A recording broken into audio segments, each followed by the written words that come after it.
Let's go. Mm, mm, mm, mm, mm, mm. The music should be playing this time. I checked VOD yesterday. Apparently, it wasn't starting up. So, like I said, tech issues getting better, slowly but surely.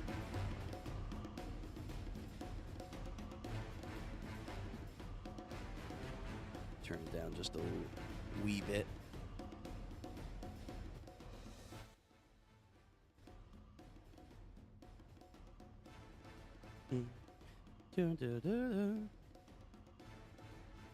All right.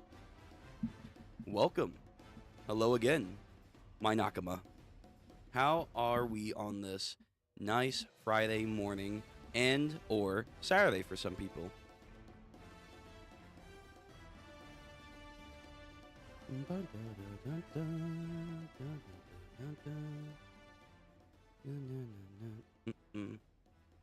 Ah, right. So, if you can see the title of the stream, we are back again with more One Piece. We pushed it back for today because it did not come out yesterday. Um, it seems like it's just going to be that way from now on, which, it's a little tricky for my scheduling, but, we'll just have to adapt. I don't know if I will always get to it on Friday, but I will do my damnedest to at least try to get it done. This week and last week is a little bit more easier, but in the upcoming weeks, who knows? But we are here with chapter 1150. So we are almost 200 chapters away from chapter 1000. I remember when that chapter came out. That's crazy. We have come a long, long way, and yeah, it feels like we still have a even longer way to go with One Piece. So that's cool. That's cool. Um, so for this, I have tried to stay spoiler free online for the last 24 hours. So I know apparently this chapter, yet again, got a lot of people talking. Last chapter was crazy because obviously the ending with mainly Brook and Emu was the whole shebang. And yeah, I can't deny that was a pretty good ending to that chapter. Um, you know, I was really hoping that we would get the Gabon reveal of like, what is the key to hurting these guys. But I even said in the beginning of that stream, which you could go check out on the channel, that Oda, typical fashion, likes to blue ball us and make us wait for an extended period of time for reveal. Here, I'll turn off the music. So, yeah, that was a little expected, but even still, I was really, really hoping this time maybe that we could finally get it just straight up. But no, so whatever Oda's cooking, whether or not he has everything drawn out in his mind for the explanation, because I think going forward, whatever this secret technique is going to be crucial. A lot of us has talked about you know the application being used for everyone versus people with only hockey versus people even smaller with a certain level of conquerors hockey. Is that okay? Does that feel right to only limit it that much? I'm okay with it because I think it just makes sense from what we've already built up with Joy Boy, with what we built up with Shanks, what we've built up with Kaido, what we've built up with Big Mom. To an even lesser extent, if we want to go, it's just broad hockey, not Conquerors hockey. You can say Virgo with Law back in Punk Hazard. You can even go with Doflamingo in Law in Dressrosa. Law himself recently with Doc Q. As far as I'm concerned, he's not a Conquerors hockey user. But again, times might change. Who knows? So to me, it only feels right that I feel like the answer Gabon's going to give us eventually is just going to be hockey. It's going to be hockey. I don't know if we have enough time right now, especially with we got to fill out Emu stuff. Like we're just starting to get like maybe a little bit more and more and more information on what's going on with Emu. Uh, last chapter now gave us a new whole thing to be like, wait, what the heck? How does this work and all that? So it's like we have to fill out Emu stuff. So it feels like if we're gonna add now another new thing that's not hockey related into this mix, it's like, holy crap, then this story is gonna go on for another 20 more years, I feel like. And I know a lot of people would like that. I know people would like that, but at the end of the day, Oda is just a person. He is just a man who's trying to, get the story closer and closer to its finishing point. And I don't know if we can just introduce a whole new concept of power and schema to the world when it's already very richly dense in power systems and all these wacky things that affect their world. It's like, I don't know if we can do another one outside of what maybe Emu's gonna now introduce. I'm still banking, because I said it last stream. I still think it's probably related to Law's ability that he's immortal, and now from that immortality and maybe a devil fruit or something like that. Law's ability, and another factor, he's been able to obviously live this long, but also curate his own army and stuff. I don't know how Emu's ability is going to tie into World 2, but I'm a very strong proponent, because I know there's some other people out there that have different ideas. But when we got the Harley text, I am very, very strongly keen on believing that each world was a different time period, aka, pre 1,000 years ago. I think the lab here on Elbath, they said, was like, I think 3,000 years ago. So that's probably during World 1 with the first Nika, whoever this, god of the earth was, the red serpent of hell, whoever that was. That was like its own set events way, way, way, way, way, way, way, way back in history. And then World 2 is everything from the end of that era into the end of the Void Century, 900, 800 years ago. So by the tail end, that's where it really affects stuff, where it's like, Joy Boy, Emu, Lily, Joy Boy's pirate crew that we found out in the last arc. What's going on with the 20 Kingdoms that also Lily was a part of, but I also believe she was probably a part of Joy Boy's pirate crew. So what's going on with that? The dynamics between her, Joy Boy, and Emu. Emu of Nirana, like what's going on there, and most likely does Emu's ability come forth from what they said in World 2, that there was a god of the forest who made demons. Are they talking about like the actual demonic entities that we've been seeing with the God Knights and the Holy in the Gorosei this last couple of chapters, or is this god of the forest relating to the devil fruit and potentially a devil fruit tree? Because that's been a theory for a very long time. That has been a big theory. I think it's been debunked here and there, as the years go on. But I know some people still want a devil fruit tree. They still want something along that line. So a god of the forest could be a representation of a devil fruit tree, and that's how devil fruits were made. I'm more likely to believe it's somehow tied to the eternal flame that we still haven't fully dove into, and that's probably going to tie into Joy Boy, probably making the first line of fruits through however they made the eternal flame 900 years ago in the ancient kingdom with Joy Boy and his crew.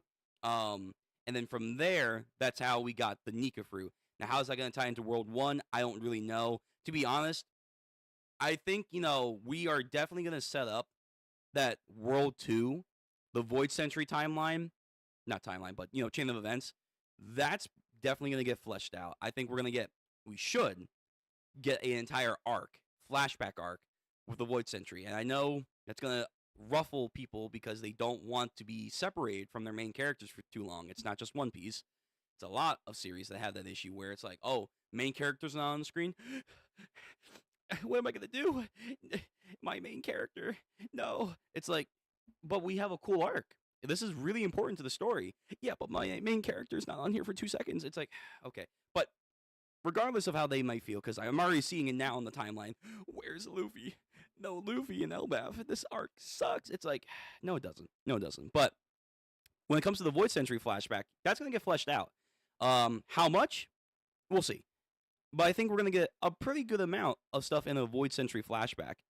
Will we ever get a World 1 storyline, flashback, anything? Outside of maybe some stuff, maybe in the Void Century flashback. I'm not saying, like, flashback on top of flashback, but, like, maybe some stuff will get fleshed out there. But realistically, how much, would we really get? I doubt we're going to get much of anything. Like, I could see maybe later on, like, as we near the end, maybe Oda's going to do some SBS stuff, as he's been doing a lot lately for the last couple of years, where it's like, oh, in World 1, X, Y, Z happened that led into World 2, which would soon become the Void Century era, all that stuff. I think that's more realistic. He could maybe do a light novel, which we've been getting more and more of those as of late for One Piece. So, by the end of the story, he gets a couple ideas together, hands it off to someone else, and says, "Okay, here you go. This is what we were kind of thinking about World 1, what was going on there." That could happen. Realistically, I just think we're going to focus on World 2, which is the Void Century, which has been more build up than World 1. And then World 3 is going to be our timeline where it's going to happen again, where there's going to be a big war, a big cataclysm, Nika at the center. And I'm a very strong proponent that each of the 3 worlds, there's obviously 3 Nikas, but they have 3 different adversaries. So, World 1, you have the god of the earth, the Hell Serpent, whatever that is. Whether or not it's the Red Lion, who knows. World 2 is going to be Joy Boy up against Nika. Up against Emu. That would be interesting. Up against Emu, who may or may not be in the Forest God. That's why they can do all this demonic stuff. Whatever led to their conflict happened.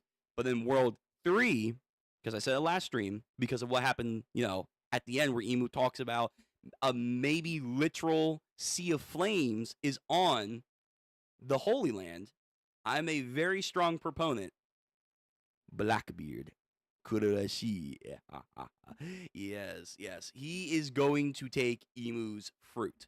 He is going to defeat Emu. There's going to be probably a villain-on-villain fight in the Holy Land. I know a lot of people are setting up for Dragon. Some people are setting up Akinu. I don't know why. But some people want Dragon to maybe be this literal Sea of Fire because Teach's alignment and his dreams that he's laid out don't really make sense for him to do it.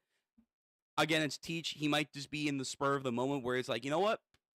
Fuck it. We're just going to go. We're just going to take it. Like, that's also been Teach. So I could still say whatever is happening, if it's literally happening on the Holy Land right now that Emu's saying, it could be Blackbeard. Because it fits with my theory of this, version of Nika, a.k.a. Luffy, is going to have his own adversary, Blackbeard.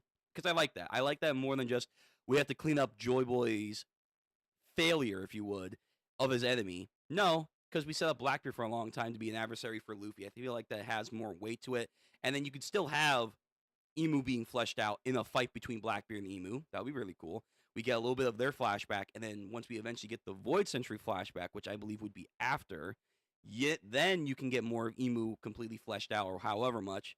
But also, through that, you get Blackbeard getting Emu's power, which I think would be very good with his moveset, and then it would augment the Blackbeard Pirates, which, again, I've already went over in a couple streams ago with, I think it was 2 chapters, where I talked about some people's perspective on the final fight being the Blackbeard Pirates, mainly his understudies, his crew. They don't like that because they don't seem, all of them at least, don't all seem that menacing. Obviously Shiryu, Aokiji, some people backing Luffy. As of late, because of the anime, you have a lot of Van Auger fans, but a lot of the other cast, they're kind of like dubious if like they actually should be worthy threats for the Straw Hat Pirates at the end of the story. I could say a whole host of different reasons, but if Blackbeard does get Emu's fruit, I don't see why that wouldn't be a plus thing to then really cement that this crew is the final hurdle of the Straw Hat Pirates, because not only do they all have their own individual devil fruits, on top of that, you can get demonic powers as well. And then that also goes in line with other people saying, well, they don't want it to be Conqueror's Haki to defeat these guys. If they can be immortal too. I don't know. It just might be demonic powers, but still, that can also go in lockstep with whatever we're going to learn from Gaban. So that's what I think. And that ties into the end of the chapter from last week where Emu shows up, takes over Gunko. I think Gunko is probably more of an adoptive, daughter relationship with Brook. I've come to really like that idea more. But she could be Brook's daughter. Maybe. I think potentially she's probably the sister, not even daughter of Yorkie. I think both of them were from the kingdom that Brook was in charge of, or not in charge of, but like he was a part of the military asset in the West Blue. So whatever kingdom that was, we're going to probably find out very soon its significance and why, they were taken to the Holy Land. And now why are they being possessed by Emu? Is that significance? I think that's all going to come sooner rather than later. But yeah, I probably don't think that she's Yorkie's daughter either. I just think that they're probably brother and sister. The father may have been killed by Emu, kind of like what happened with Harold. So that's why they took Gunko in, if that's even her real name. And maybe that's what they were trying to do with Loki, because again, it seems like what's happening now, the God Knights can come from the lower realm, but they still have to have some modicum of nobility to them, which makes a little bit more sense. Like, I remember there was theories on like Gunku being a prior slave and rising up to a God Knight position. That feels like a huge stretch, especially to get powers from Emu. You're saying a slave made it that far up in their system? Nah, I really doubt that. So this makes a little bit more sense. And I think this also then, like we went over last time, clears up the Saint title. A lot of people have been wondering, like, what does the Saint title mean? Why do some have it? Why do others do? It's like, it looks like, at least for Gunko and potentially Shamrock, is because they have traces of the lower realm to them. Even someone like Gunko, who is a nobility, they're not the world nobles. They don't have ties to their ancient kingdoms or the 20 kingdoms. However, so I think that makes sense. Yeah. So my expectations for this chapter before we get into it, I guess it's going to probably be a lot of Emu focus because they're here now. At least should be. I could maybe see we cut over to Luffy, but I'm not too sure because again, it depends on like if we want to have a big dramatic entrance for Luffy. So I think I could see that happening where all hope seems lost. Emu's now here. They were really, really screwed. And then, of course, boom, boom. And then Emu, who's I was like, oh, fuck. And then it's like, oh, it's time. It's time. So I do think at whatever junction it's going to happen, Luffy and Emu, in a way, are finally going to come face to face. Emu's going to be like, Joy Boy, you've returned in a new form or some shit like that. I don't know how far we're going to take it because, we don't.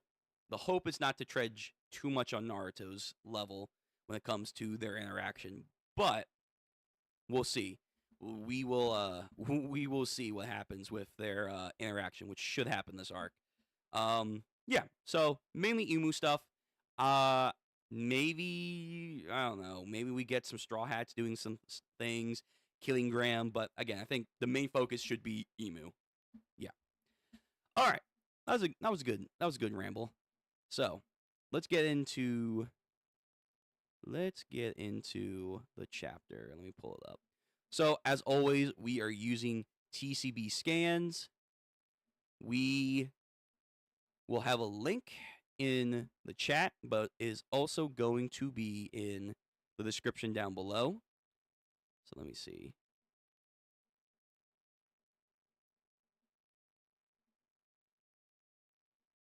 There we go. All right. So yeah, we're going to be using TCB scans. I usually like to wait for them or some good translators because other ones are just way too jagged of a translation. I'm pretty sure that doesn't make sense from what they're trying to say.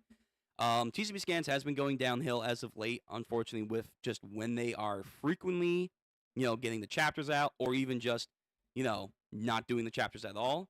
So it's a little bit of an issue there, but at the end of the day, I still prefer using them. Be wary, there will be some links embedded into their site now. They've really, really gone that direction as, a site. It's unfortunate, but it is what it is. Yeah. So I just prefer this site. So it will be in the chat. It's going to be in the description down below. And yeah, let's get into this. So, chapter 1150, Domi Reversi. Domi Reversi? Again, even TCB scans can be weird translations too, but I don't know if I'm saying that right. Domi Reverse.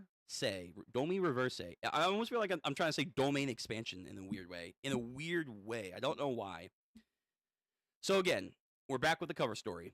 Only child Yamato in the Holy Inari Shrine Pilgrimage 34. Yasui's sword is laid to rest at Enma Shrine in Hakumai. Interesting. They have an Enma Shrine. What could that mean if there's ever going to be any follow-up with that? So, OT page 1 are Yamato's Kiku and Izo sibling companions. So, I know some people have been having some issues with redeemable villains, specifically, these guys. I think it's fine because, again, it gives Yamato a leg up to leave, which I'm still hoping that's going to happen, but we'll wait and see. They still have, I think they still have a little bit of a ways to go, so this cover story is going to last for a while. Okay, so first real page. So we have a lot of the giants, the children. Thank God they are all right. The adults have arrived. And then, of course, my dad was pushed into the realm of the dead. What? Yasun fell? That mean lady did it. You guys have to watch out. Dad, Mom. Whoa, she's floating. You must have been scared. Let us get you away quick. And then they get cut off. So Emu's probably going to do some crazy shit. Oh, damn. Instant. So this one giant just gets absolutely bloodied. Like, I don't know what happened, but something happened. So giant down. What? Huh? What the? And then Gunko / I guess now Emu stares over. This is mayhem. Okay. So again, this energy conquers hockey. Whoa. Okay. So these energy bolts from last chapter were hockey. Or maybe it's now hockey. I don't know. Oda is very infrequent in how he displays the black bolts, because in the anime, the black bolts for Saint Saturn, when he appears, are now blue. It's like weird, but like again, in the manga, they said they felt hockey when he arrived, so I don't know. But the elders could use Conqueror's hockey. We actually haven't seen very much of the God Knights using any sort of hockey. I think maybe Summers used a little bit of hockey, but that's about it. They haven't really shown Conquerors yet. I imagine Shamrock does, and Garling. But the 5 elders, they, for the most part, had Conqueror's hockey, so I guess it does make sense. Emu has it too, and big bolts too. But, you know, does that signify, maybe do they have infusion? Do they have the ability shutdown? I'm curious on where their level is going to go. So a lot of these giants are getting knocked out. The kids are getting knocked out. Again, these bolts are just sweeping across the tree branch. Next page. I'm trying to not see the other side. I'm trying to focus in. So we have Dory and Broggy. They're leading their crew, but even their crew are starting to get knocked out. Oi! And then, wow, even in the... Damn! Wow, even in the... Okay, so this might be one of the longest... This is up there, I will say. Emu, like, maybe next to... What was his name? Workery? When he's in his pig form and he does the burst yell. That, Shanks's, Conqueror's hockey. And maybe Emeth. This is a pretty big range. It's up there for one of the biggest range of Conqueror's hockey, I feel like. Because some of the villagers with, oh my god, Mountbeard. With Mountbeard are starting to pass out. Damn, that's a huge range. Because these branches are not small. They aren't small, so that's a huge distance. So, Jarl is like, this is bad. This is really, really bad. What is that? Is that one of the summoning circles? So, we've been... Hold on. Fuck. Hold on. So, we've been, like, trying to theorize... Oh, God. I don't want to link. I just want to view this specific panel. So, we have... Please, I'm trying not to spoil myself. We have been trying to figure out if Emu gives them all of their direct abilities. And it looks like they do. So that looks like the exact same circle motif that we see them teleport in. And does Gunko have wings now?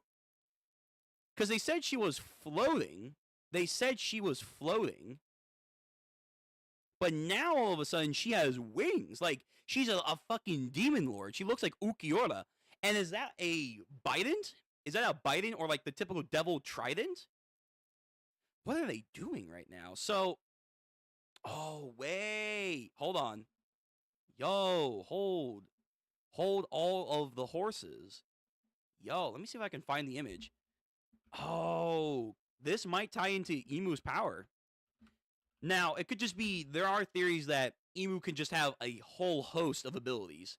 Kind of like the original theories that Kaido was going to have like 100 powers, but now Emu, legitimately so, is like a vault of abilities. Almost like All For One in a way. Almost like All For One. But, hang on. I wonder if I can find it. There was a theory based on the arrow or maybe tail that they used against Sabo, that it was so devil-like that a lot of people were like, what if they are just straight up the devil fruit? The Satan fruit. Damn, I can't find it. There was like a really good video and good fan art of it, because they also had incorporated that it could be like the wings and stuff, like, you know, a typical devil motif. But it does not look that way. It doesn't look that way. I can find it. All right. But yeah, so with this winged form Gunko / Emu takes on, the demonic looking summoning circle, and something's poking through, it actually looks like the hover boots from Egghead. So are they trying to summon York? Maybe York? I don't know. Those feet are very weird. Like, they only remind me of the hover boots that we recently saw. By the way, hydrate.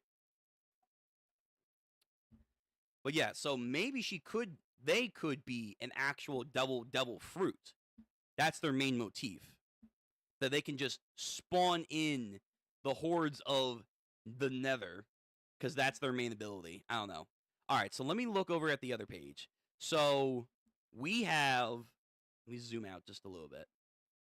So we have the full image, and good lord, she looks like she belongs in Dark Souls. I shan't permit a rebellion. Is this all your dream?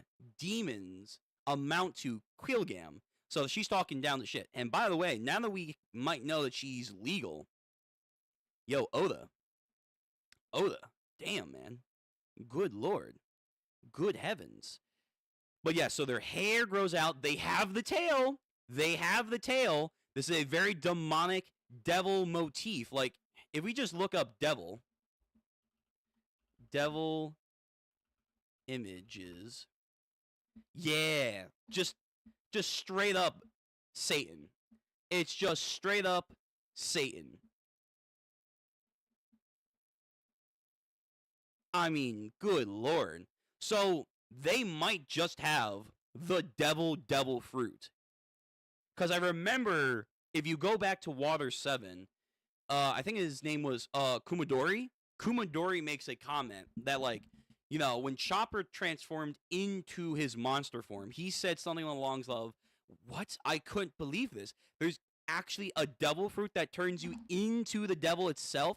Obviously, it was supposed to be cheeky, just supposed to, like, signify just how much Chopper was turning into. But nonetheless, it could have been, not to give Oda too much credit, but it could have been him trying to foreshadow that, yes, there could potentially be a devil fruit, which is insane to think about. And with Emu's spawning ability that they give to their lackeys that also are pretty demonic, but they don't have, like, the no-me acronym to them, Cerberus, the Gyuki, all these weird, quote, yokai demonic entities, it would make sense if she has the devil or Satan fruit. They are literally the demon king. They reign over all of these demonic forces. But if that's the case, what I said earlier, I'm not too sure how that ties into a tree god. Yeah, I'm not too sure. Because I'm fine with them not being the tree god. That's fine. Or the Umibozu. If they are legit just the Satan fruit. If that is what they are, that's fine. That makes sense. That's actually kind of cool. But now I'm questioning what happened in World 2. But anyway, so she's talking down. They are talking down to Quilgam. Like, damn, your dream demons, they suck. So, Quilgam, not at all, my lord. There are still many nightmare fissures left open. These monsters were born from the nightmares of this island. They are creatures made from dreams with no concept of death. With no concept of death. What the fuck does that mean?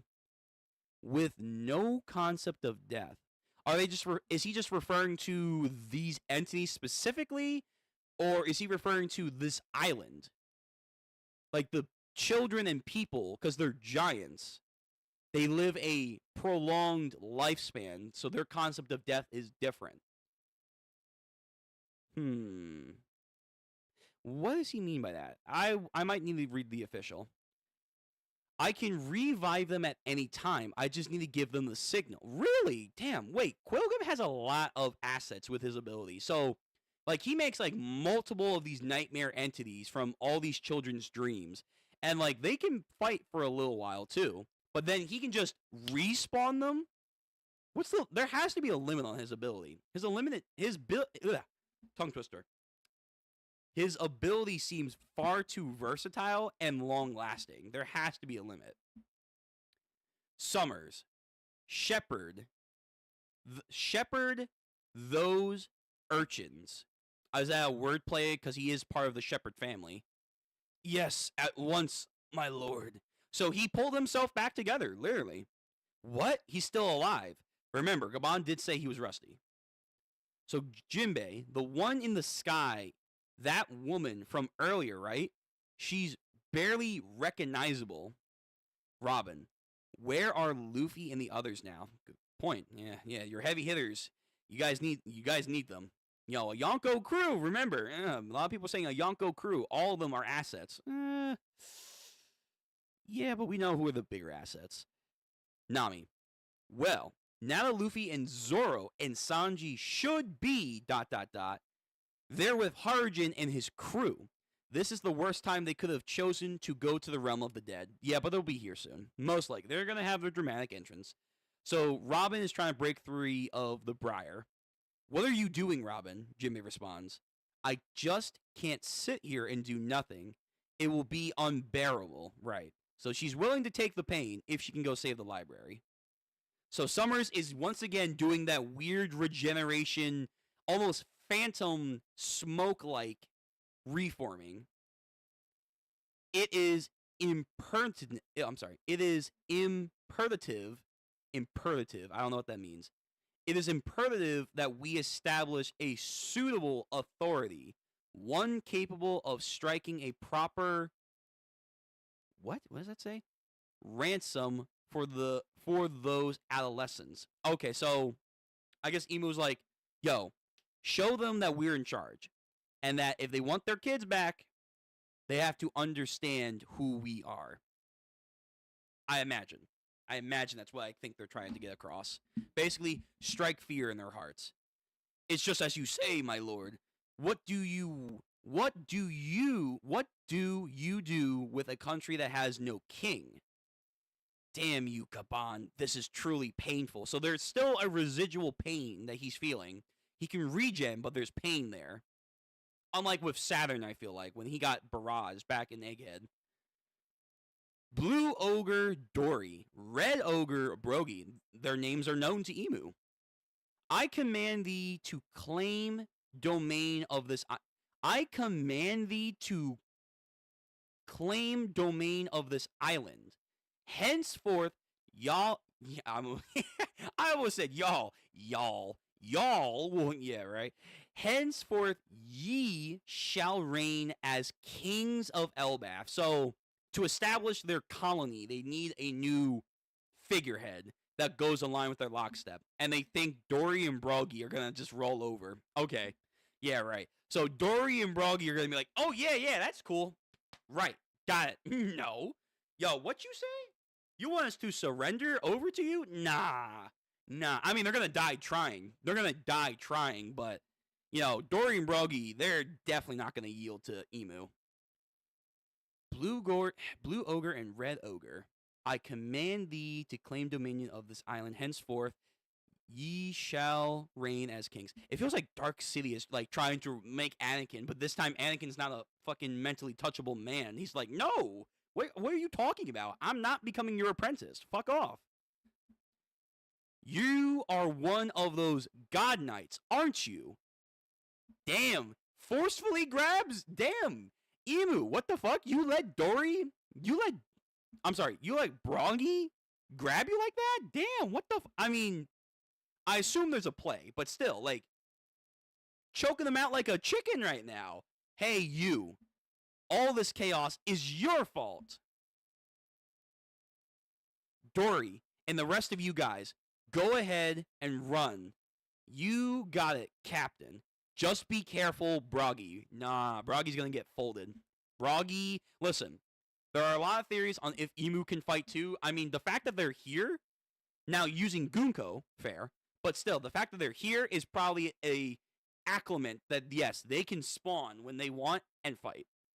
And I have a funny feeling they're not going to be weak. They're not going to be weak. They might have tricky abilities, but they're not going to be weak. I'm taking those kids back. How many of you are here? Listen well, Broggy. Go and meet with Mountbeard Jarul. You shall take his head and raise it up high. So Ewo's just like, yep, all right, listen, you don't want to do what I say? That's too bad. And wait a minute, what the fuck? What is that? There's like a weird fire ripple on the very air itself. Is that a grimoire? Are we in Black Clover? What's happening? Oh, no, magic circles. Oh, fuck. Are we in Black Clover all of a sudden? What the fuck is that? My grimoire of demonic demons. The 5 clover. Yeah, like anti-magic. Anti-magic emu. What is happening? Yo. Wasn't there like a Oda Tabata interview? Didn't that happen recently? Hold on. Let me look that up. I thought there was an Oda and Tabata, the author of Black Clover. Didn't they do like an interview recently? Oda and Tabata interview. So let me see. So okay, let me see. Is this real? So there is by R. Jupiter something on Twitter. When was this posted? Oh, this was posted recently. Well, this post was made recently. Oh, it was fake? Oh. All right. Well, all right then. Never mind. I just, this energy, like, come on, like, the black wings, especially half-blacked wing, because where's the other wing? That might be an art mistake, but, oh, wait, no, it's right there. The black wings, the devil motif, the magic circles, and then now it literally looks like a grimoire. They're holding a freaking grimoire. So it was apparently fake. All right. Someone was trolling. All right. By the way, welcome, monkey. Welcome. I mean that with all due respect. Welcome. So they have like a Is that their ability? Like, is this some like weird ultra Mont d'Or book fruit? Like, it's the mythical book fruit grimoire? Like, I don't know. I mean, this has to have meaning. Them pulling out this book. Is this like Lucifer Crollo from Hunter x Hunter, where in this book he has all these abilities, but in this it's more like demonic entities like he has in there? Yeah, for sure this is Black Clover shit. I mean, it's just so, it just feels Black Clover. But yeah, so like, is this like a Corollo from Hunter x Hunter? Does Emu have like an assortment of his demon powers that he gives out to his henchmen, the God Knights, mainly Shamrock with the Cerberus, and then the Elders? But then, like, is his magic circle also in that book as well? Is the immortality in that book as well? Is that book the power? Is that from a devil fruit? Like, now I'm starting to wonder what's going on here with Emu. It's getting very dark magic like. So I wonder how far Oda's going to push the envelope. Listen to me well, Broggy. Go and meet with Mount Beard Ja Rule. You shall take his head and raise it up high. So the book opens, pages are flipping. I proclaim to the people of this island, we are kings of Elbaf. So they're trying to make Broggy fucking submit. Again, unless he's going to do some, like, takeover, like with Gunko. Like, I don't know, can they do that? Like, what was the mark of the abyss? A lot of people, it's what they believe Summers had on his arm. The supposed mark. If it's a literal mark, is he going to try and put one on Broggy and Dory and be like a curse mark? Like, we brought this up last week too. Like, Orochimaru. Is this like a curse mark where he's going to infect people with, like, a demonic sigil, seal, and then that's how he can warp into people and then control them? Because Gunko, from last time, also revealed that their memories are being wiped.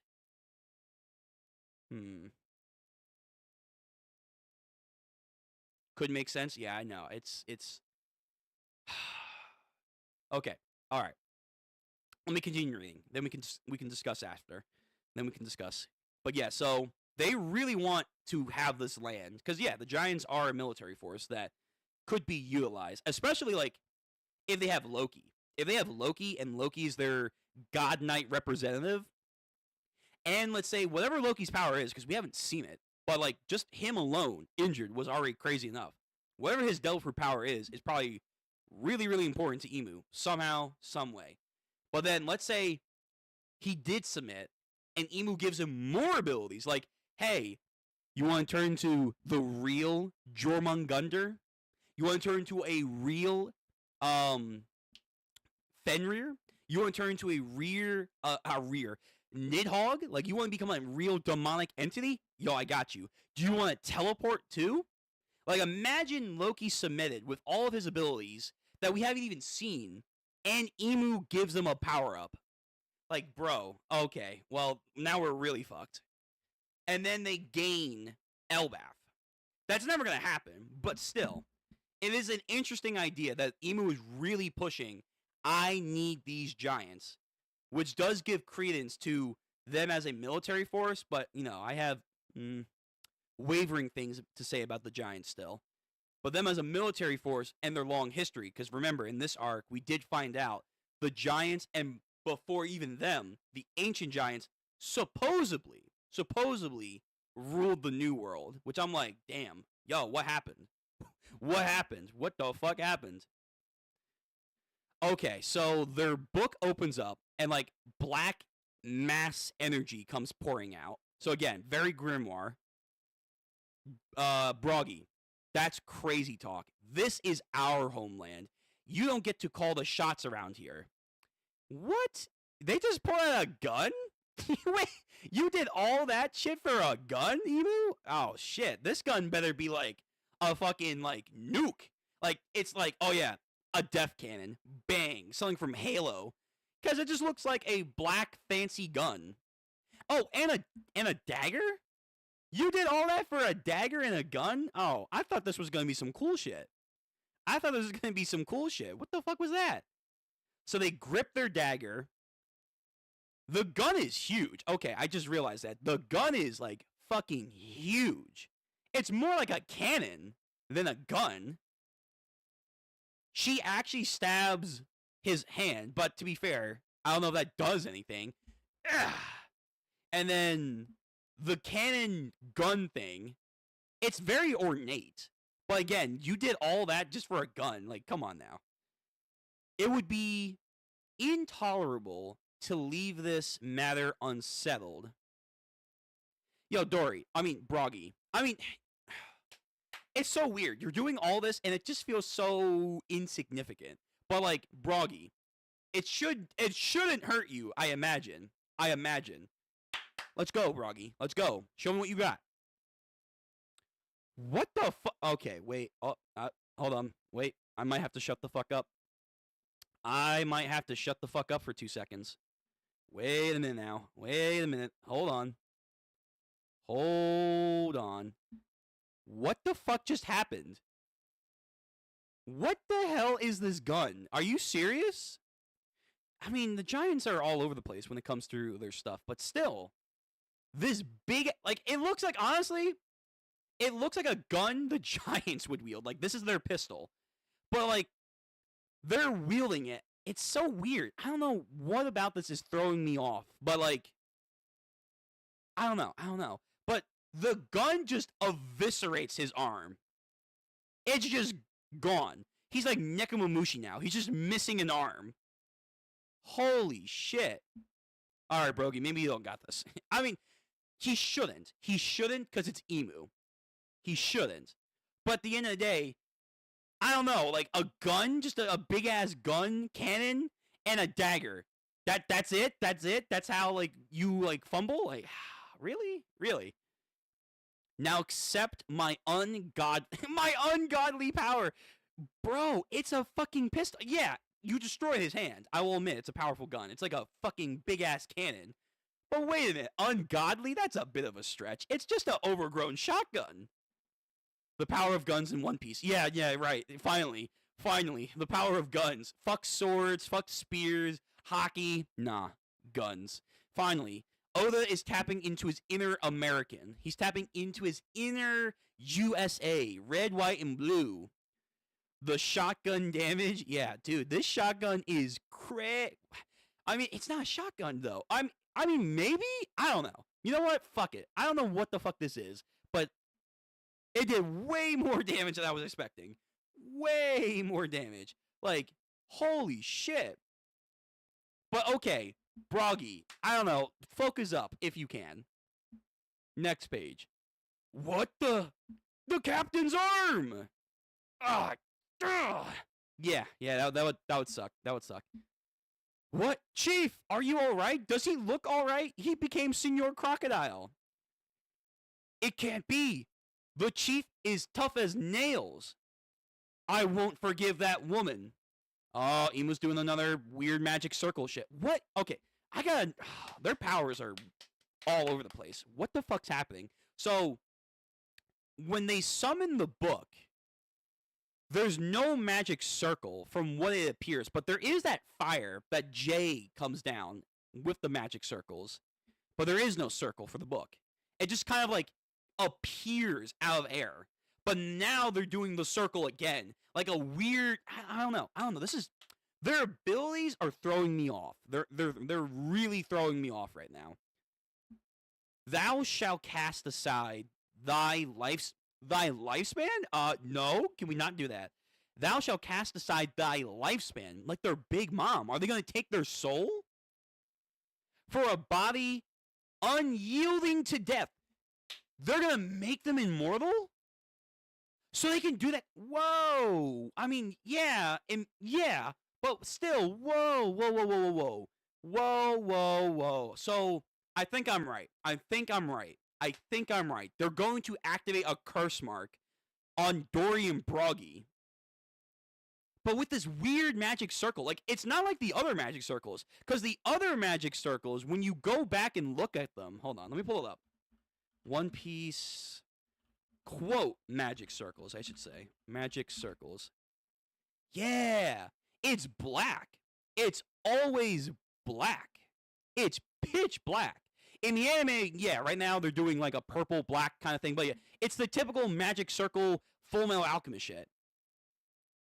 It's black.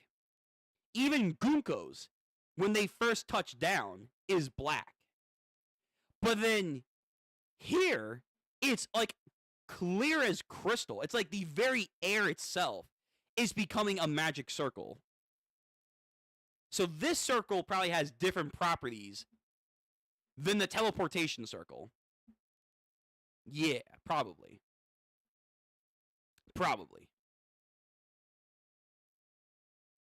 But it does still have these runes. I say runes because I honestly don't know what the fuck they are. It may tie into like the poneglyph stuff, like the ancient writing of yore, but it does match the writing and it does match the motif of Gunko's circle. It's just not the right color because Saturn had these numbers, and I'm pretty sure the other elders had the numbers too. Yeah, they had numbers around their circle, but yet Gunko's, because they said Shamrock said Gunko summon the rest because Shamrock supposedly couldn't do it. Okay, maybe this ties into what makes Gunko special. This might tie into what makes Gunko so special. Okay, there's a lot. Damn. Okay, this chapter already feels way better than the last chapter, and that's saying something. That's saying something. So, Gunko / Emu is doing some weird crystal air magic seal thing. Thou shalt cast thy lifespan for a body unyielding to die under Mu's domain. So they keep referring to themselves as Mu, but not Emu. Like, it's always brought up, but they keep referring themselves as Mu. Does that mean anything? Because Mu, I'm pretty sure Mu is a Japanese term for darkness or void. Kind of like Yami, I'm pretty sure. Thank you. It was a good catch. Thank you. But yeah, Mu, I'm pretty sure, translates to void or nothingness, which goes into that dark, demonic text tone with Emu. Under Mu's domain, thou shalt be granted unprecedented strength. Like, the abilities, or are you actually boosting him? Like, fucking, like, High School DxD. Boost, boost, boost, boost. No longer shall thou be bound by reason, nor by common sense, aka maybe free will.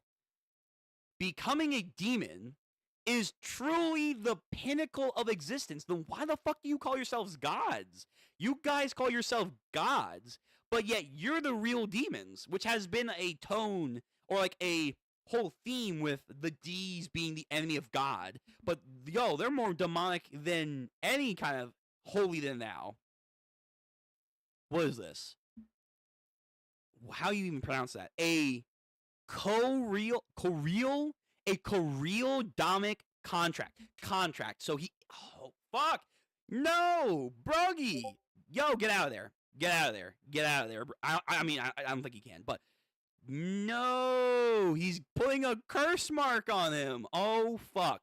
So is that like the chant? Is it like some Bleach? Like, I cast upon the reeky waters, hollow number 90, ocean current, sovereignty. Wait, like, is that the chant? Is that like the whole chant? So whenever they give power, they have to say this chant, number one. Number two, they have to form this air contract, which then will appear below them. Number three, whenever they give out this contract, is everyone automatically given long lifespan that is unyielding to death and gives them unprecedented strength? Is that like, it's just like, that's the deal. Everyone gets it. There is no differentiating. Everyone gets that. Mu is more like nothingness. I did say nothingness, which I was referring to more of a void sense, but true.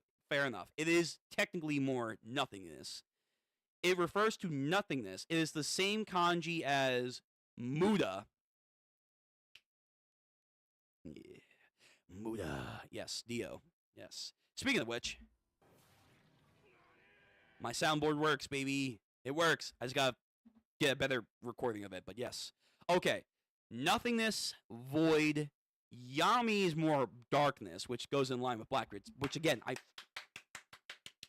I want Blackbeard to take this fruit. This will work with Blackbeard. Whatever this is, Blackbeard, take it. Take it. Take it. It is yours. So a Kurel. I don't know what that is. If that means something, I'll have to look it up later. a Kuril demonic contract. So he's putting a curse mark on Dory, and this is probably how it happens every single time. But they also say a demon is truly pinnacle existence. This is so anime. This is so manga. Like, every series with a demonic force, they're always like, we are the pinnacle of everything. Other life forms should just be swept away. Like, this is like typical isekai fantasy 101. Demons are the superior race. They are a head and shoulder above everyone else. Like, it's like, yo, one for one. Every like time we have to have these demons, for the most part. There are like maybe a few exceptions, but they're always like, we're the best around, and no one's ever going to keep us down. There's got to be levels to this regeneration ability Emu bestowed. Again, I still want to think this ties into law. Because remember, Doflamingo said, your ability, its ultimate power, is known to give eternal youth. Or depending on the translation, immortality. It really depends. But it is known. It is known. Laws, immortal surgery. I'll even pull it up. I'll even pull it up. Like, even Law himself refers to it. Like, that's how known it is. Hold on, let me turn my camera off for like. Well, actually, hold on. Let me see. Can I pull it up, please? Right here. Is to give the gift of eternal life, the immortality operation. But in performing it, the surgeon loses life. How do they know that? How do they know they will die? It has to have been performed at least one time. At least one time. And my best guess, Emu. My best guess. Like, yeah, there were all these theories. There were all these theories back in the day. Yeah, Luffy, Dressrosa. Luffy, like, yeah. I don't think it's ever going to happen. But yeah, the surgery is known. It is known. It has the power to fulfill one of humanity's oldest dreams. Those who call it the ultimate devil fruit are not few. Yes, I am well aware none of that interests me. The pinnacle of this fruit's technique is the ability to grant eternal life. Ageless surgery, by that translation. So again, I do wonder how this is known. Someone had to become immortal. Like, there just can't not be this random fact like, oh yeah, by the way, people just know your fruit can do immortality, ageless surgery, but no one's used it. No one's used it. Oh, no. Totally not. No, bullshit. Bullshit. Someone used it. Someone used it, and I'm placing money on Emu. Now, how does that tie into, this? No idea. No idea. But it could still tie in. So I'm holding out that this is going to tie into Law's power. So if we ever get, like, the Void Sensory flashback, the first person who may have had this fruit gave their life to make Emu of Niruna, aka later known as Emu, or Mu, immortal. Why? Probably for a simple reason. They wanted to outlive their adversaries. Something like that. For sure. Yeah, exactly, Monkey. Exactly. So, let's continue. A demon. What is she trying to do to him? So, he's sinking into the ground. And again, this weird fire pops up. Is it the same fire as last time? Fuck. I know I know it's annoying. And I do apologize that I'm doing all this like divergent searches, but I'm just one of those people. I gotta know. I have the resource. I have the ability. I'm gonna use it. Hold on. When Saturn teleports in, there is fire. Yeah, it's this very clear fire. Very much so what Emu is doing when he summons the grimoire-looking thing, and now as Dory is sinking into the ground, it's like the same energy happening all around him. This infernal fire. But where is he going? Like, is he...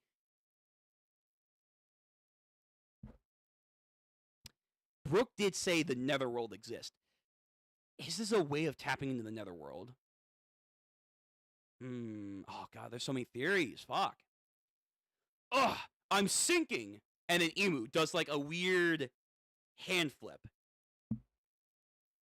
Domi reversi. So I feel like there's doing something in there that says reverse. I don't know what that means though. Domi reversi. Note, the kanji reads black domain reverse. I knew there was some domain shit in there. I literally said the title of the chapter, which this is all referring to. I knew there was some domain in there. I was like, wait, why am I feeling this is trying to say domain expansion? It's not a domain expansion, but you know what I mean. I knew it. I knew it there was. Domain reversion. Again.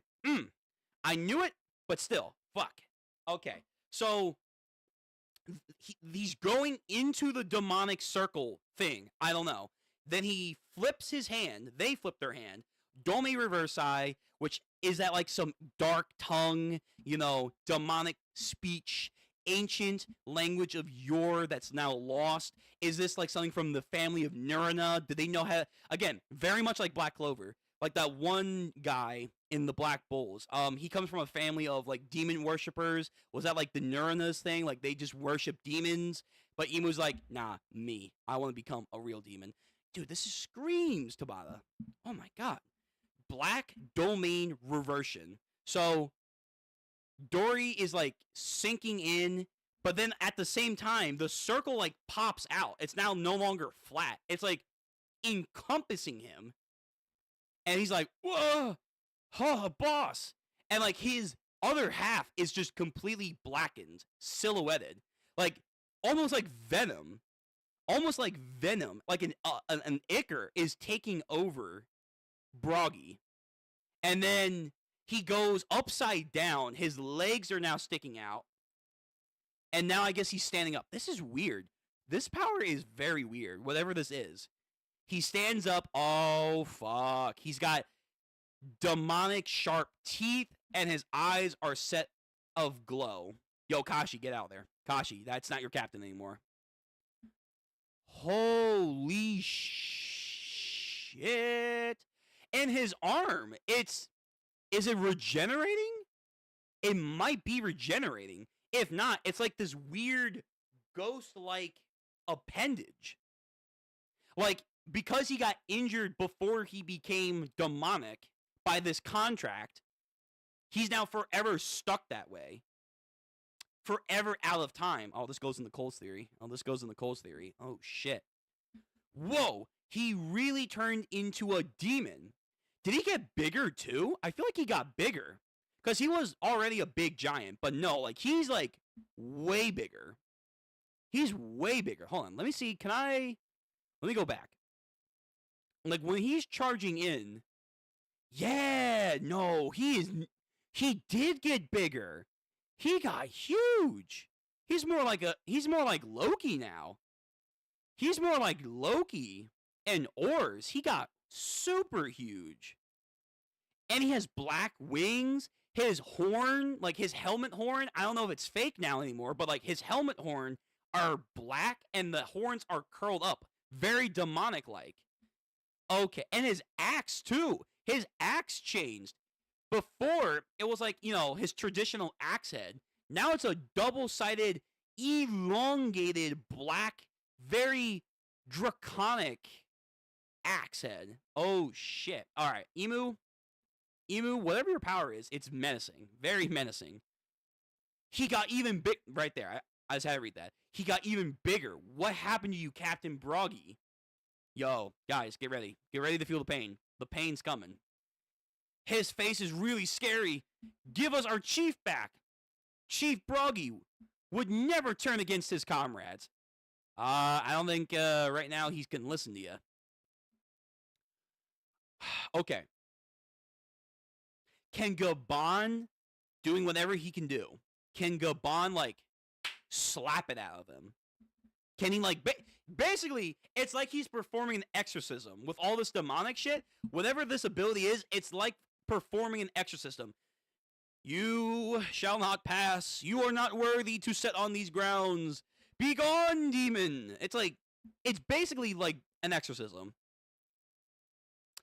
Ooh, yeah, so your captain just said, yo, Get the fuck out of my way. Again, his arm doesn't look like it's regenerating. It's just hanging there.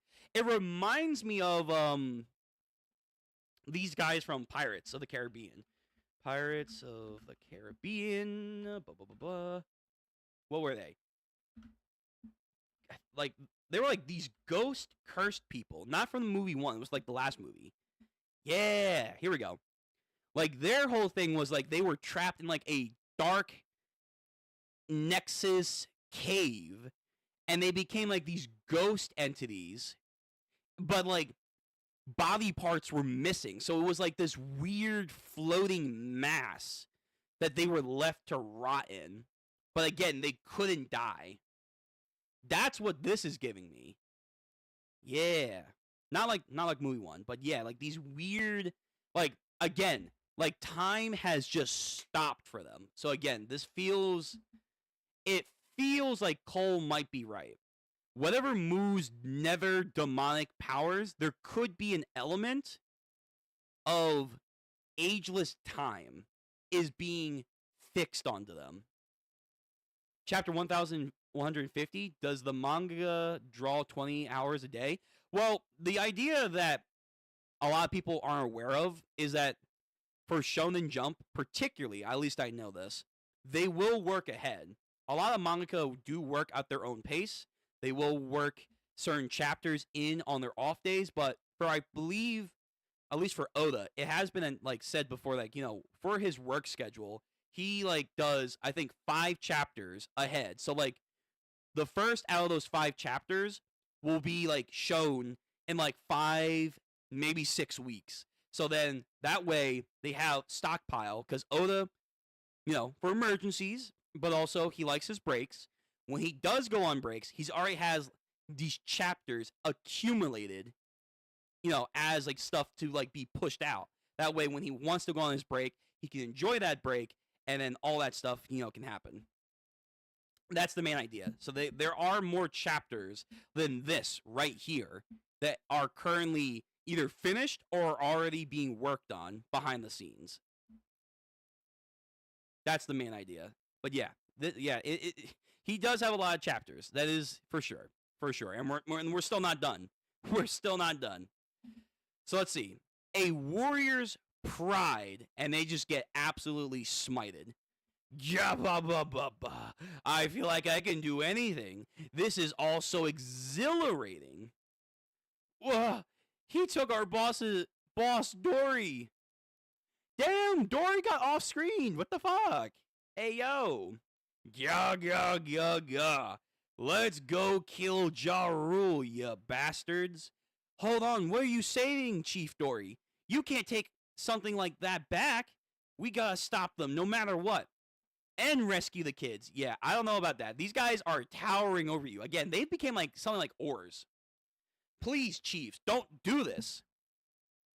Oh, shit. Even the regular foot soldiers, the regular giants, Emu's like, yep, gotcha. Doing some Doctor Strange. Portal, gotcha. Welcome to the club. So, is Emu's plan really to turn the entire nation into demons? What is the plan? What is the plan? No, not you guys too. It is because they were standing between those two. It was because they were standing in between those two. Maybe in case we've gotta go.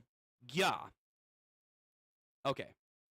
I don't know what that means, but so more giants are becoming demonic beings. That's not good. That's not good. These guys are going to be a problem. Next page. What the fuck? Oh, that's a nice double page spread.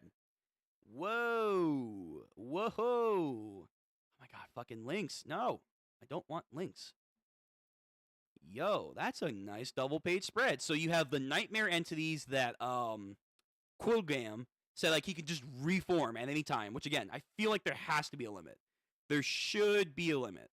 There should be a limit on how he can spawn them in like that, but all these giants are now, once again, the same size with each other as they're in these gargantuan forms. They do give me Oars and Oars Jr. vibes, but like with these blackened wings, which also gives me Lunarian vibes. but they're not feathered. They're very bat-like. Again, very demonic. And again, they have so Dory has a huge trident, and then Broggy has his awesome blackened battle axe. By the way, if anyone thinks these are actual black blades or whatever, or like this is the equivalent of a black blade, I don't think so. I think this is just some weird demonic stylized stuff. I don't think this is tying in the Mihawk or Zoro or Ryoma. I don't think so. At least I don't believe so. But yeah, their shields are blackened. They have blackened outfits, their wings, all of it. And they have tridents too, very similar to emus. So, demon. It's very demon themed. But like none of the other elders, none of the god knights that have, or at least Shamrock, they don't have these overt demon themes. Like stereotypical demon themes. Shamrock has Cerberus, the guardian of the underworld. That's one thing. But like the elders were just their demon stuff was more yokai centric.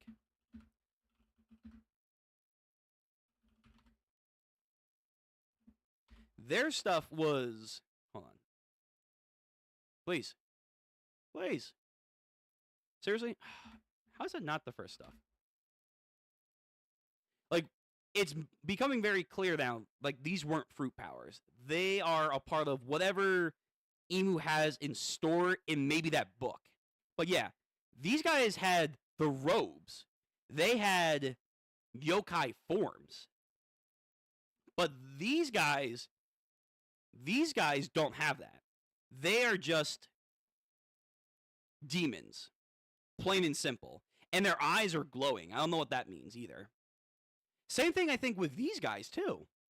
Yeah, wait a minute. Hold on. I think the shadows, the nightmares, got a buff.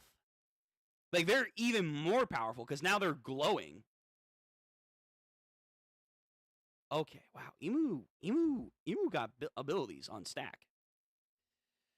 I'm still wondering if it's a Devil Fruit-related power thing, or straight-up magic, dating from the second world, or even first world. I don't know. Because the thing with magic is, it would be very weirdly placed. Like, I don't think mana exists. The closest thing to a mana that we'll have in the story is Haki. Haki is a form of energy that just exists in this world. Maybe this is probably all going to tie back to the Abyss. Whatever the Abyss is, and then we have the Eternal Flame. Whatever those two energy entities are, they will parallel each other in creating devil fruits, somehow maybe even Nika, and then the Abyss is making Emu who Emu is, and by product, he's doing this. But again, what are they? No idea. Like, Oda, when it comes to magic, is very, scientifically speaking, prone to writing than just straight up anti-magic, all that stuff you see in Black Clover. Like, what we could get for the Abyss as a more scientific answer, because we've been hitting those themes, especially since last arc, the Abyss could refer to, like, black matter, dark energy.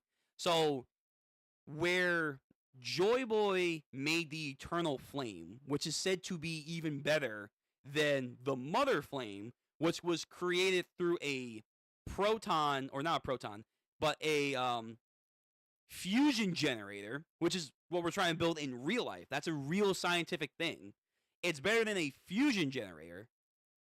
So that's very scientifically based. How he's going to come to that, I have no idea. But the Mother Flame might have more roots in science through that means of being an energy source of perpetual existence.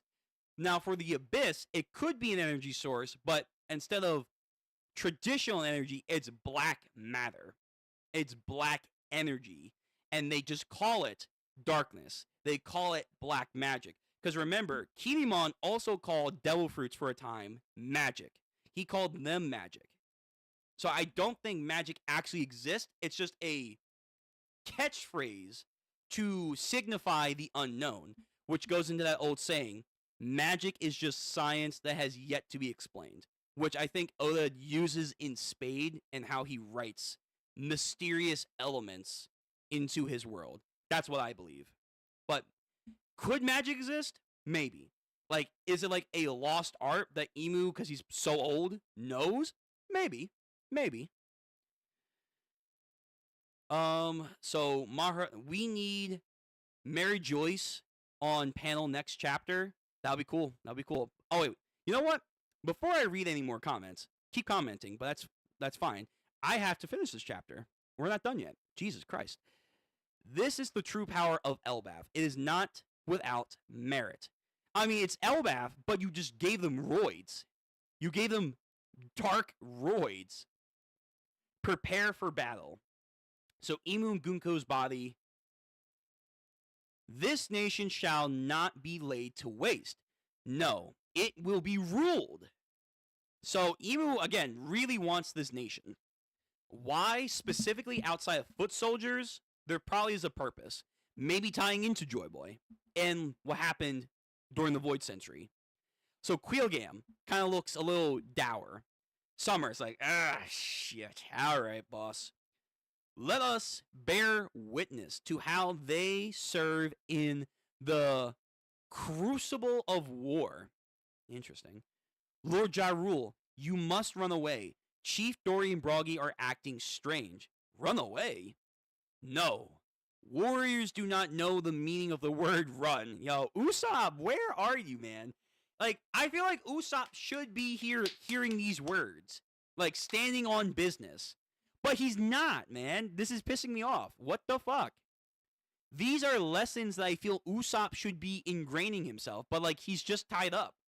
He's just fucking... He's like, he's done. He's done. It's like, what the fuck? I don't know. Unless this arc's going to continue, like, Emu's going to retreat because Luffy, Joy Boy, like, you know, scares him away. And then later on in the arc, he comes back with Shamrock. I doubt it now. Now that Emu's here, it feels like Emu is here until the end, which is going to be him and Luffy confrontation.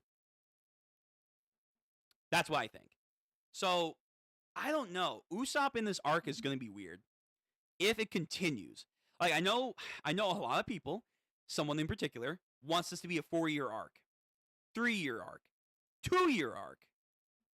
From the way that we're moving now, honestly, like, when did this arc start? Really? Aren't we like 20 chapters in? Let me look this up. So, this is chapter 1050. 1050. Let's say... Let's say this arc started chapter 1120. Because that's when Nami wakes up. So, let me get my calculator. Because my math skills are not that good. So, we do 50 minus 26. So, that's 24 chapters. We're only 24 chapters in. That's still, I guess, a good amount of chapters. But still, we're only 24 chapters in. But yet, the pace has... Oh, Jesus Christ. Thank God I have my cover up. But the pace just feels like we're now accelerating through. Like, we're trying to hit, like, the big points. We have our main bad now. We have our adversaries. We have a dire situation. And Luffy and company have still not arrived, meaning that they're going to pull up soon to have a badass entry. So, like, how much of that are we going to extend? The first confrontation with Luffy and Emu, how long is that going to be? And if it's over, do we really think after a long period of time, we're still going to be in this arc and another threat's coming? I'm just saying, like, I can see this going for, like, another... Like, it hasn't been a year yet, right? It hasn't been a year yet. I don't think so. Let me see. When did this chapter come out?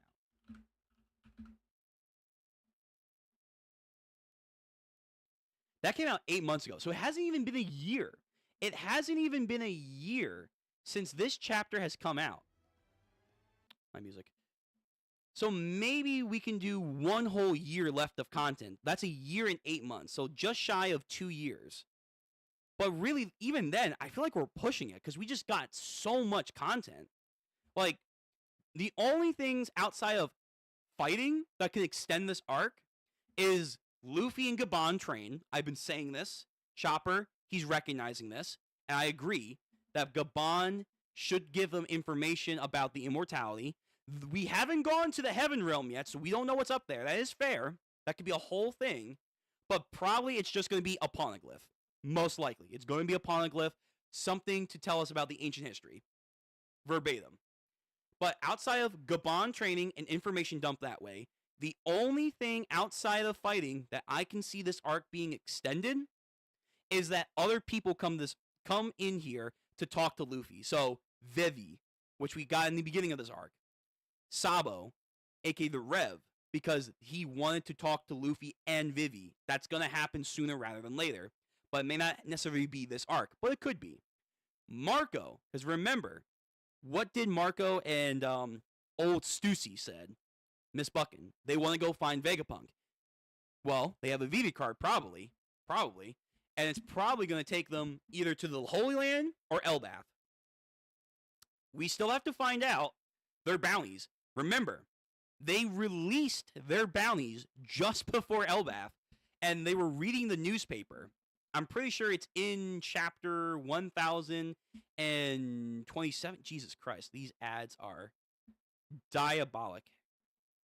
Just trying to throw all kinds of ass and titties at me. Again, I am very glad I have my cover on right now. Yeah, it's like somewhere here. Like Robin talks to the giant pirates, and I remember that we saw the giant pirates bounty, and there was like a whole discussion on that. Like, holy crap, the giants have their bounties, but we still have to find out how much our Straw Hats have gone for their bounty. We have to find out more information what's going on with the warlords. Buggy still has to make a play. So outside of just information here, we can extend us being in Elbath purely because we're going to have what we had in Egghead and Wano, cuts to the outside world. And with the Holy Land on fire now, as someone mentioned earlier, as I keep saying, we could get some action there. Maybe Blackbeard does, in fact, pull up. So let me see. Where is it? Where? There we go. Okay. It's chapter 1030. So yeah, it's back with the Straw Hats that didn't get captured. It says, what? That we attacked Egghead? It's too small. It's too small to make out. I'll read it out loud. The giant warrior pirates have awoken after a century-long sleep. They set Egghead Island ablaze with the Emperor Straw Hat Luffy. The captain of the legendary crew, Brogy the Red Ogre, and Dory the Blue Ogre have both received bounties of 1.8 billion. I feel like that's a stretch, but that's neither here nor there. We didn't intend to make a comeback. Your bounties used to be 100 million.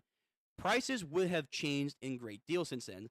They also blame Luffy and Vegapunk for that charge as well. So you guys killed them. Wow, interesting. So there was also something else as well. Yeah, so there was the Vivi picture as well with Luffy and the X. So again, signifying Vivi probably might be coming into the arc. Even with the whispers of Harujin and all that stuff, you guys have made a bounty, blah, blah, blah. I'm pretty sure they talk about their bounty, but most likely their bounty has gone up. So there's a lot. There's a lot of outside factors that can make us stay here. There's only so much stuff in the arc itself, though, that can extend it. Like, again, the upper realm. Maybe we go there. Gabon. Sure.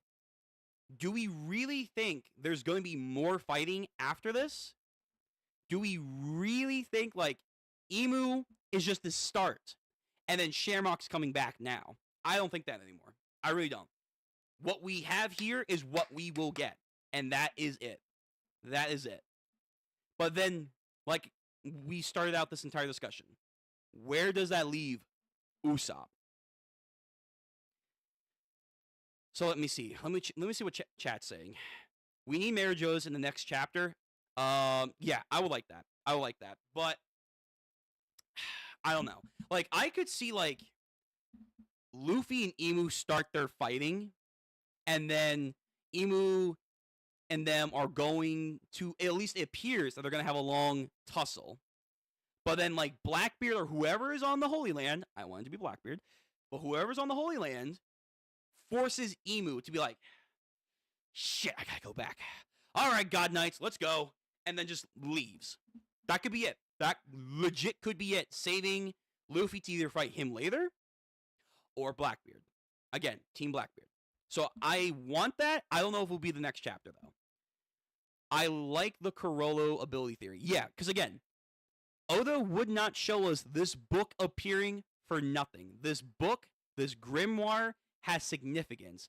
And because just how many abilities the Gorosei, the God Knights, are receiving, and because it is very Black Clover-esque, demonic tome over here, the fifth leaf clover shit, it feels to me that is like a center cause on why there are all these different techniques that Emu is handing out. And as we see here, it also plays in lockstep with forming a magic contract. It helps him create this stupid cannon gun that did way more damage than I thought it would reasonably do. So yeah, whatever this book is, it's important. It's important. Same thought process? Yeah. So what we have? So Usopp's time is slowly coming with his masters being like that. Maybe. I could see that.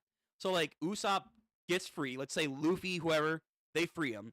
Usopp has to pull up and be like, Dory, Broggy, don't do this. Obviously, they're demons. Yeah, they attack him. So he's like, fuck, I gotta lock the hell in. And maybe we finally see Usopp's observation hockey. You know, it's only been like, what? Only been like a few hundred chapters since we saw it last. So maybe that can happen. Maybe. I like that idea, Monkey. I like that idea. Yo, Lupin, nice to see you again, my man. Emu has prob a time limit to her powers. Maybe. Because that is another thing. Now that we're seeing them possessing people, this raises the question further. You know, God Knights, Elders, Emu. The old theories where they don't move because they can't go out into the world for X, Y, and Z reasons. They're not combatants. They have to protect the Holy Land. Not necessarily true now. They can go out into the world. These last couple of arcs have been showing us they can mobilize and fight. So then it raises the question, with the world government, the admirals of any era, whatever, CP9 and Zero, all of their forces, if they really wanted to take over the world, why have they not done so already? Now, when it comes to the weakness, maybe that's a factor. Like, if it is Conqueror's Haki, we've been seeing a lot of big-time pirates, which Emu despises because of Lily. Keep that remember that. Emu literally said in the Cobra Talk, if it wasn't for Lily, pirates would not become who they are today. So that's a big factor, number one. But mainly because of pirates, essentially the top pirates typically have Conqueror's Haki. And if that is the weakness, maybe they were playing it cautious, overly cautious, because they didn't want to take the chance that these powerful combatants knew the weakness to attack them and then potentially even kill them. But even so, they have a huge military force. So, yeah, there might be more risk because they have potentially your weakness, but still makes me wonder, you still maybe should have done more, but we have to maybe see. It could be a time limit, Lupin, though. You might be right. It could be a time limit that they cannot use their ability for a prolonged state of time because whatever. Maybe. Monkey. We still have Loki conflict, Frankie stuff, the laboratory. Shanks has to come in after all the times he was mentioned. So let me go into order. Loki conflict. I don't know if there's going to be a conflict. I'll be honest. I can totally see Oda just being like, Luffy and them had conversation off screen. The anime might dive into that a little bit more.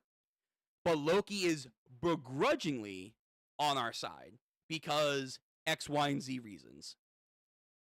And maybe he just doesn't like the world government. So he's like, all right, I don't like you, but the enemy of my enemy is my friend. We're going to go attack these guys. Something like that. Something like that. And then through combat, they befriend each other and blah, blah, blah. I don't know if Loki's going to be a major asset or, I'm sorry, a major enemy going forward now. I don't know what his role outside of what the mural has shown us. I don't know what it's going to be, but I really doubt if we're going to have a long-standing conflict. We could in this arc and going forward. I just don't see it. We still do need, though, his backstory. We need his flashback, mainly with King Harold. What was going on there? So, if anything out of Loki, it's not conflict. It's more history and what was going on prior to King Harold dying. We need to find out what's going on there. Next, the Frankie stuff. That is true. He is at the laboratory, but that can also co-align into Gabon and the Heaven World. So, like, again, once we fight Emu, that's the major conflict for this arc. That's all settled. However which way, they leave. Everyone heals up. Gabon 2. Gabon's going to give us a huge lore dump with the laboratory and whatever is in the next level of the tree. That can all just go into one post-arc wrap-up information dump. But yes, that is true. That is there. And lastly, when it comes to Shanks, I don't think he's coming in this arc. I think because Loki has set up that he knows the location, we have to go to him. Will we get to him in time for before anything happens? Maybe. That will be another theory for another day. I think, though, they've only set up Shanks so much in this arc to appear in the flashback with Loki, but also for us to go out and see him.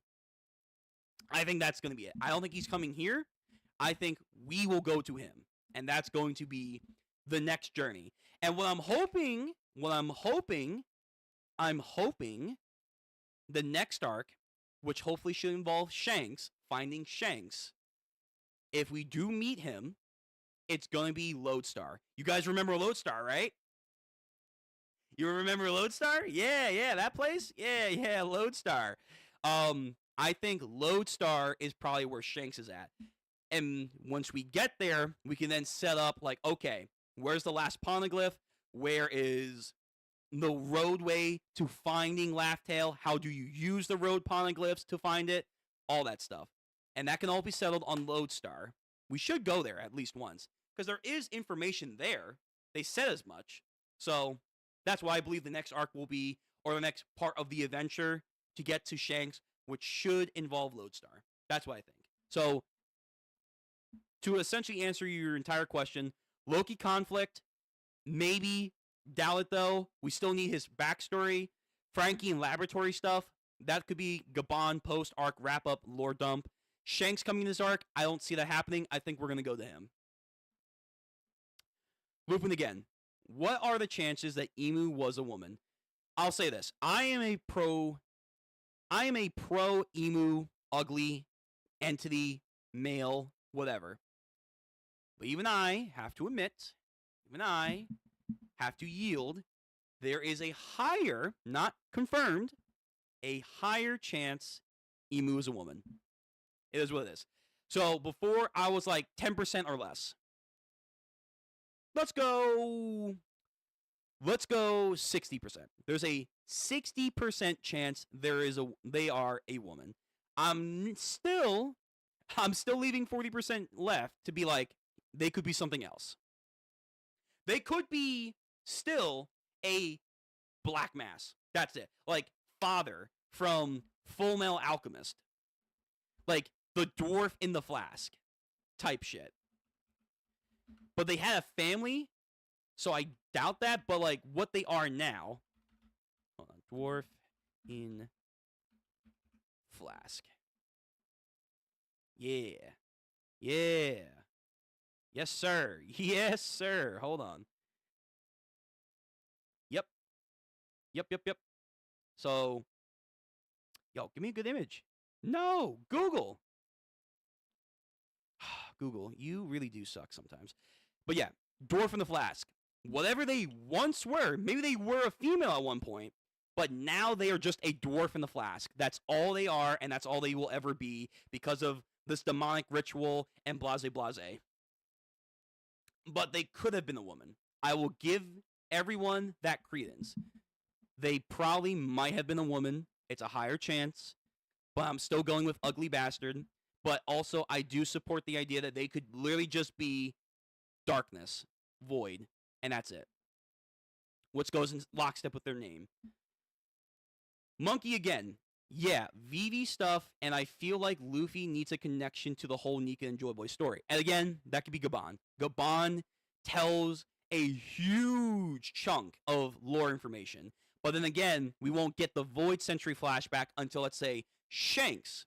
Shanks tells them more information that leads them to having the Void Century flashback on Lodestar. But even then, the whole picture won't be done until they get to Raftail.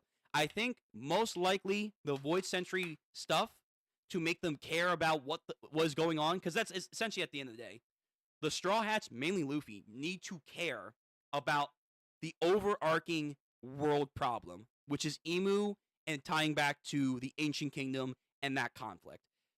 They kind of care because of Vegapunk. They kind of care because it does tie into Wano Country and other nations like Alabasta. And, Luffy might care because Sabo is going to get involved. But at the end of the day, I feel like he needs another push. Like, hey, they are standing in your way to becoming the Pirate King or the One Piece. And maybe whatever Luffy's hidden dream, remember, he has two dreams. Obviously, it's to become the Pirate King. But he has a secondary dream. One Piece, Luffy, second. Please, fingers. There we go. Yes. Yes. Luffy's second dream, which we do not hear, but I like this fan art, by the way. This fan art's good. Can I find a good image of it? That's not blurry, please? Please, please, please? Please? Yeah. So, yeah, it's the same as Roger. They had a whole thing in the anime with Yamato. Yeah, right here. It's the same dream, or it should be the same-ish dream as words. Roger said to Whitebeard and Oden after their fight. Whatever this secondary dream is, Luffy could feel after getting more information from Gabon here. Shanks. Maybe even then Laugh-Tale and then the Void Century. Whatever his secondary dream is, it cannot happen until Emu or Blackbeard are gone. So that's how you get them to care about the conflicts arising right now. But yeah, I agree with that, Monkey.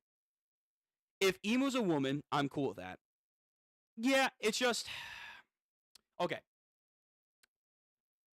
What kind of woman do we want them to be? That sounds weird, but it has a lot of weight to it. Again, they could have been a woman. At one point or another, but again, they are just a black mass. Because I know a lot of people. Where's the fan art? Where's that one particular fan art? Where is that one? Yeah, right here. Motherfuckers want this. They want... Can I get a better image? No. Okay, fine. Because I don't have Instagram. But motherfuckers want this. They want this emu. They want the sexy emu. And if it's a sexy emu, I'm just going to tell it like it is.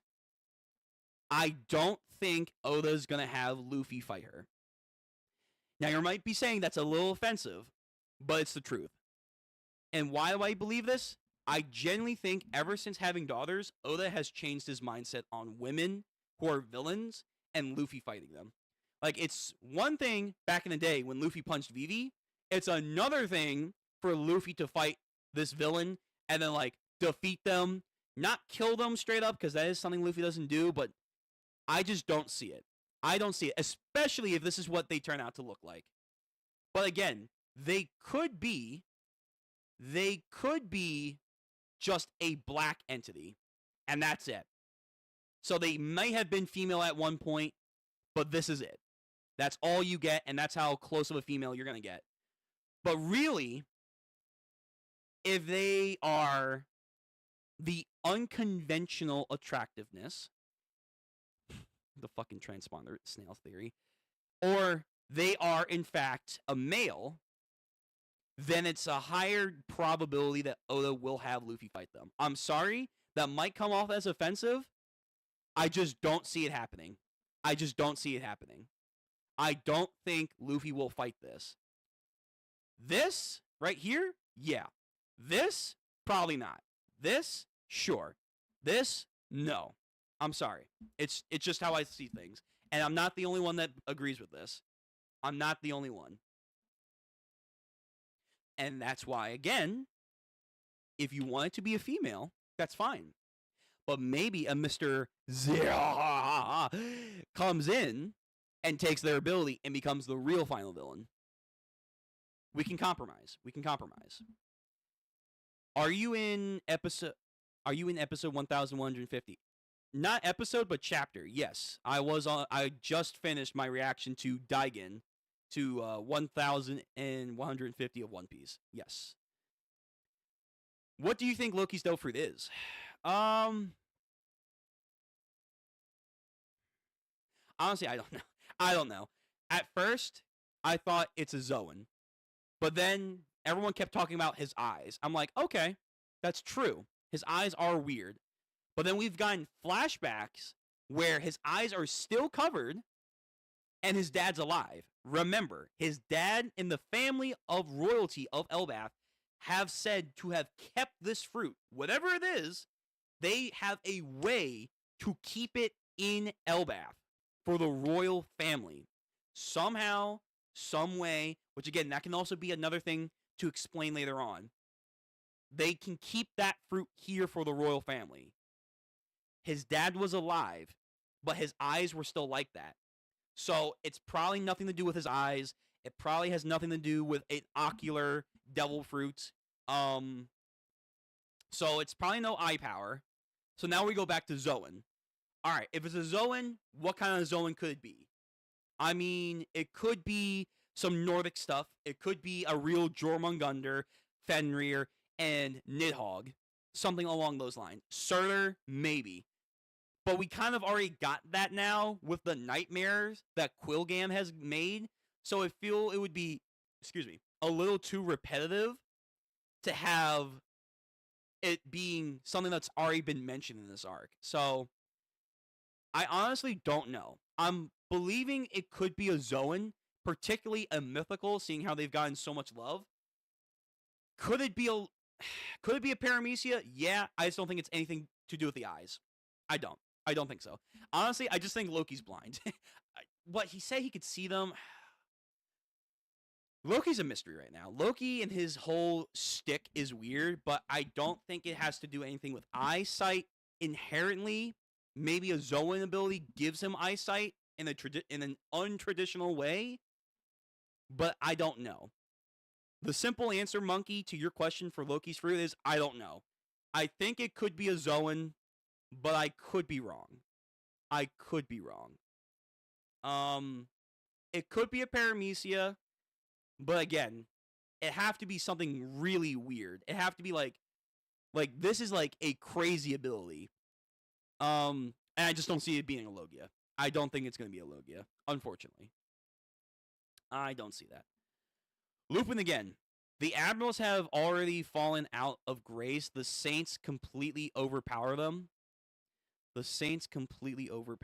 I mean, in a straight up fight. Wait. So, okay. I mentioned this last chapter about the levels of the Holy Knights. Not the Gorosei, the Holy Knights. And I said, depending on how they fight and how they showcase their abilities, it might show that they're not all equal. Like, Shamrock is top dog, sure. And then Gunko looks like they're proving their worth. Where do we think Shamrock and Quilgam are currently? Like, their powers are interesting, and yeah, they're immortal. Maybe can teleport. Who knows? But outside of those two factors, and you just look at their combat experience, I didn't get the impression that, like, they could go toe-to-toe with Admirals. Like, Quilgam's powers are all over the place, but to me, I feel like if Summers were to step up to Kizaru, yeah, he may not be able to kill him, but, like, Kizaru, I feel like, could take him out. Like, he's perpetually, like, getting destroyed, and coming back. So it would be a war of attrition that Summers could win. But in a straight up fight, honestly, I don't think Summers could probably take on an Admiral. And if anything, I don't know if he could be a first division commander. Yeah, I don't know, because Summers didn't really, he was very proficient with his Devil Fruit, yes. He did tie down Jinbei, yes. But that was more because of Gunko. Yeah, Summers is weird. Same thing with Quilgam. Gunko, on the other hand, I'm having confidence, yeah, she could probably beat an Admiral. Those two, though, and the other Saints, aka the other God Knights, I don't know where they are. So I can't say yet if they can just all overpower the Admirals. That, I feel, is too far of a stretch. Especially how Gabon just whooped this guy's, like, fucking whole career. And even though Gabon is impressive, and because he's a parallel to Rayleigh, and yes, Rayleigh did go toe-to-toe with Kizaru for a little bit in Shibundi. In a long, drawn-out fight, however, I think an Admiral can still beat Rayleigh and Gabon. They will be an issue, but I don't think they can win against an Admiral. I think they're on that level, like a Fujitora and Green Bull, maybe Kizaru, but I think the Admirals are still ahead of someone like Rayleigh and Gabon by just a margin, but it's there. And then the God Knights, I just don't think all of them are there. Like Summers and Quilgam, I don't think they can do that. I don't think, like, if Gabon and Kizaru scrap, it's going to be a fight. It's going to be a fight.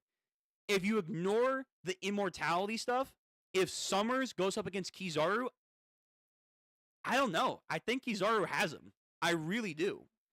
But again, maybe we just need to see more of Summers because now he's back up. He's back up. Let me see. So, more from Monkey. I like that Mr. Morge's theory of Blackbeard stealing Loki's fruit, with it being a variation of Nika's fruit, also both being believers in rocks.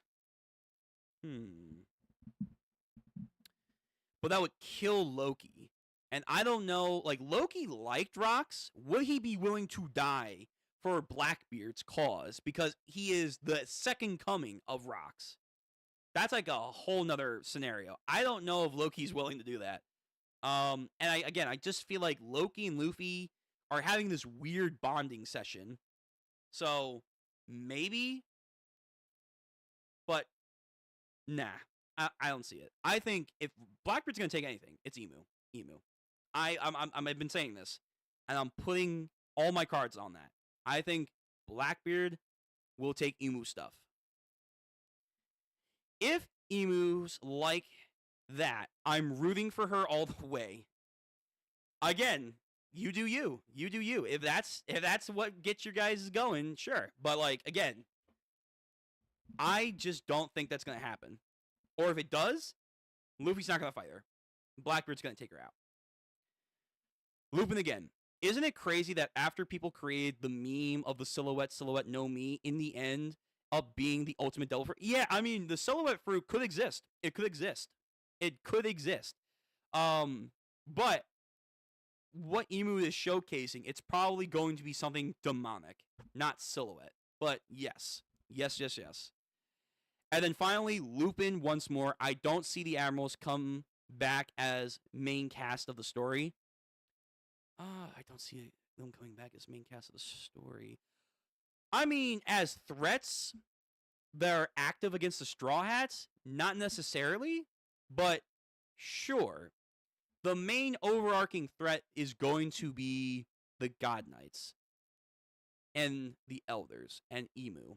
But if Blackbeard takes Emu's stuff,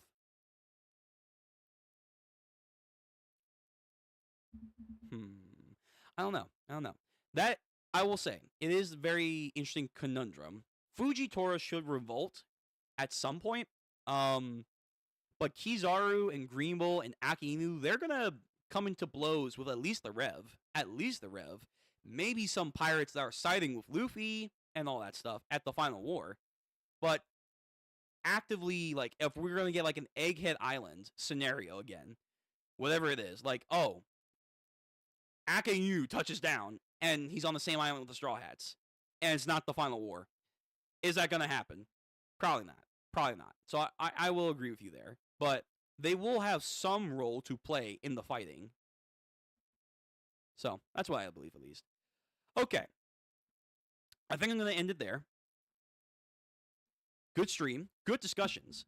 I am very curious to see... Oh, wait. Are we on break? I just realized. Hold on. Let me shut up for 5 seconds. I don't think we're on break. Yo. Awesome. Am I still reading One Punch Man? Yes. So, but I'm caught up. For One Punch Man stuff, it's in the backlogs. What we're going to do is that we are going to do streams. I'm not going to say when, but we're going to try and get to One Punch Man sooner rather than later. However, it's on hiatus. I think it's going to be on hiatus for 2 months. So, maybe when it comes back in 2 months, I've already caught up to Bug God or Bug Ego. I'm going to try and get that stuff done as soon as possible. In 2 months' time, when we have breaks or whatever for One Piece, I will try to get back to One Punch Man live reactions. We might even do webcomics again. So I'm still doing that. I'm still trying to keep up as best as possible. But yes, we can still do those for streams. What was I going to say? Oh, yeah. So next week, we won't be on break, assumingly. So we'll be back again for One Piece. Whether or not it's going to be Thursday or Friday, we'll see. It's probably going to be Friday. I want good translations, and the TCB scans usually does fulfill that, but that unfortunately means we have to wait an extra day. So Fridays might just be our stream day for One Piece. It is what it is. Yeah. Next week we should be back in the swing of things. We should have gaming content again for Fate, for Yakuza. And then Thursday, as always, we'll be doing more JoJo streams. Everyone loves those, so keep coming out for those. I really do appreciate all those support. And then more One Piece. I'm trying to get a 4th day going, as I keep mentioning. It's in progress. We might be able to do Sunday night. So Sunday night, we might be doing either more gaming stuff, or we might do another reaction-based content. We will see. A schedule is almost finished. I promise. It's coming. It's coming very, very soon. That way it's a little bit more efficient for you guys to know what day I'm doing what. Yeah, so hopefully next week we'll be getting back to a more steady schedule. And I really do appreciate everyone being patient with me. Thank you very much. Now, before I go, everyone that's here now, everyone who's watching, hello VOD gang, if you could do me a favor of liking this stream, commenting down below, bell notification, so that way before we have the schedule up, you are aware of when we are going live, and of course liking this stream and subscribe, please. We have a lot of cool stuff. Like, I have things I want to do outside of gaming and reaction content. I have ideas to do maybe some deeper discussions. Again, video content is still ways away. We're probably not going to be doing video content just yet. Maybe when we get a little bit more activity on the channel, and then maybe with a little bit more time, I can get back into doing videos, but that's probably going to be a ways away, unfortunately. So yeah. Okay. Now, I will see you all next time. It should be this Monday with Fate's Day Night, so we're coming back with that. I hope everyone has a good day, a good night, wherever you may be. Stay safe, and I will see you next stream, and of course, from the next One Piece stream. Emu is terrifying. They are proving to be a menace in a lot of ways. So, very cool, very cool. Everyone, Lupin, and you, Monkey, and all you guys, thank you again. Take care.